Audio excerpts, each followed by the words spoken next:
আসসালামু আলাইকুম। আজকে আপনাদের সাথে শেয়ার করব অথেন্টিক শাহি বালুশাই মিষ্টির রেসিপি। বালুশাই মিষ্টিটা বানাতে অনেক সহজ আর খেতেও অনেক মজার। কিভাবে বালুশাই মিষ্টিটা অনেক ফ্লেকি, বাইরে ক্রিস্পি আর ভিতরে জুসি করে বানানো যায় তার সমস্ত টিপস থাকবে এই ভিডিওতে। চলুন তাহলে দেরি না করে বালুশাই মিষ্টিটা বানিয়ে ফেলি।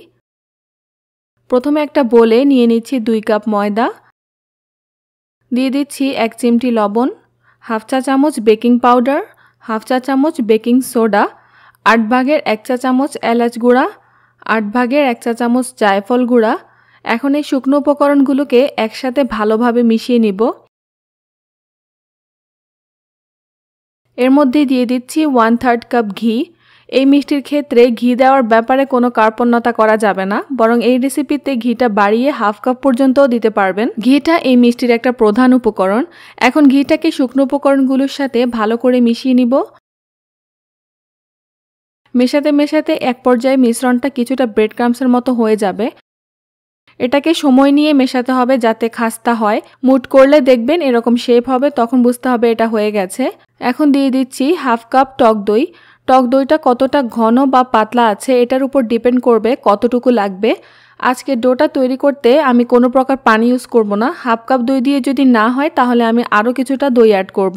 দইটা দেওয়ার পর খুব জোরে জোরে মাখাবো না, আলতো করে মাখাবো, কারণ আমরা এটাকে একেবারে মধ্যে পারফেক্ট ডো তৈরি করব না। আমার কাছে মনে হচ্ছে ডোটা অনেক শুকনো, তাই আরও 2 টেবিল চামচ টক দই দিয়ে দিলাম। ডোটাকে খুব বেশি ম্যাশ করা যাবে না, তাহলে স্মুথ হয়ে যাবে। যদি এটা স্মুথ হয়ে যায় তাহলে ভিতরে রস ঢুকবে না, এই জিনিসটা খেয়াল রাখতে হবে।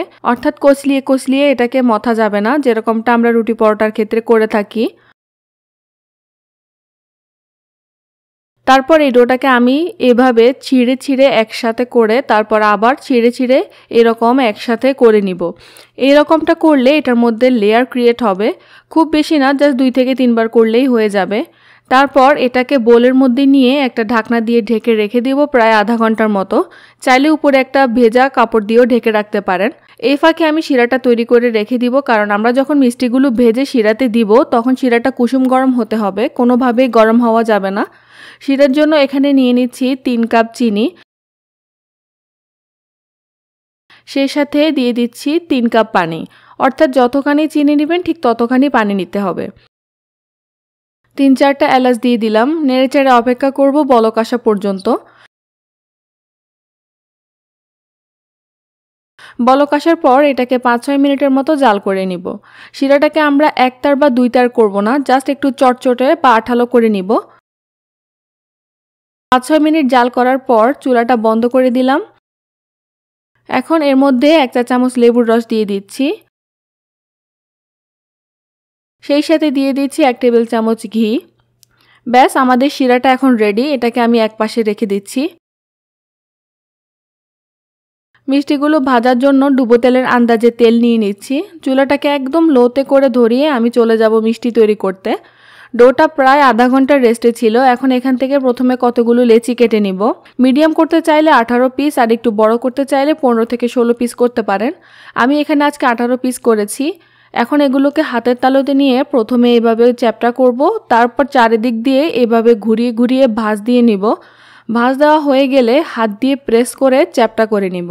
এটাকে চ্যাপটা পাতলা করতে হবে, কারণ এটা ভাজার পর ফুলে অনেক মোটা হয়ে যাবে। দোকানে সাধারণত 2 ভাবে এই মিষ্টিটা শেপ দেওয়া হয়। একটা হচ্ছে এইভাবে চ্যাপটা করে, আর একটা হচ্ছে মাঝখানে একটু চাপ দিয়ে গর্তের মতো করে।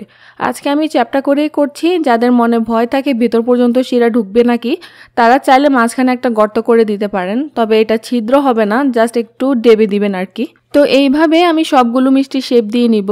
আপনাদের সুবিধার্থে আমি আরেকটাও করে দেখিয়ে দিচ্ছি।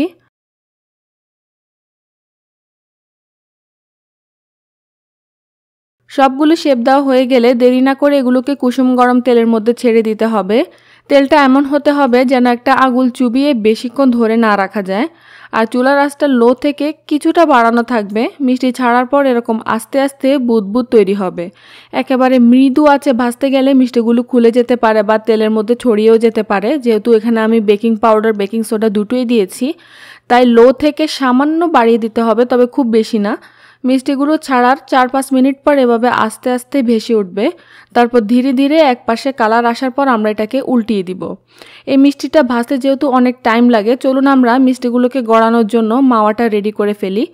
এখানে আমি 1 কাপ গুঁড়া দুধ নিয়ে নিয়েছি, তার সাথে দিয়ে দিব 2 টেবিল চামচ ঘি।